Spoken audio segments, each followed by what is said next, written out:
আমি এতিয়া উপস্থিত হৈছোঁ হাইলাকান্দিৰ একদম পাৰ্শ্বৱৰ্তী অঞ্চল যিহেতু নাৰায়ণপুৰ চতুৰ্থ খণ্ডতে।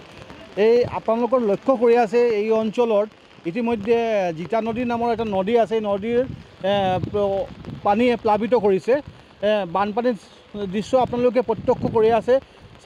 এই কেমেৰা লেন্সৰ সন্মুখত চাওক, এখন গাড়ী ইয়াতে আটকা পৰিছে। এইখন য'তে আমি থিয় আছোঁ এইটো হ'ল গড়গপ্তানি পথ।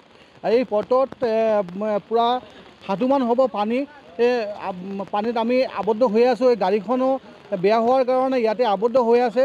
এই যোগাযোগ ব্যৱস্থা অলৰেডি বন্ধ হৈ গৈছে। এই অঞ্চল যিটো আছে নাৰায়ণপুৰ পাৰ্ট 3 অঞ্চল, তাতে এই অঞ্চলত প্ৰায় বহুত কেইটামান স্কুল আছে। ইতিমধ্যে এই স্কুলকেইটাৰ বন্ধ ঘোষণা কৰা হৈছে লোকেলি, মানে যাব পৰা নাই এই স্কুলত টিচাৰসকলে। আমাৰ লগতে আছে স্থানীয় যুৱক। আপোনাৰ ইয়াতে বানপানীৰ সমস্যা কিয় আহিছে, কিমান দিনৰ পৰা? বাংলা বললে অসুবিধা হবো নাকি? না না, ক'ব পাৰে ক'ব। তো আমাদের এখানেও প্রায় সপ্তাহ থেকে এই জমা জল আইছে আর ফ্লাড আছে বর্তমানে। আর এই জায়গার নাম হইল নারায়ণপুর পার্ট 4, কাঞ্চনপুর, রাতাহান্দি, সরসপুর, বনবাড়ি, তারপরে ইটুরখান্দি আর বিভিন্ন গ্রাম আছে জলর নিচে বর্তমানে।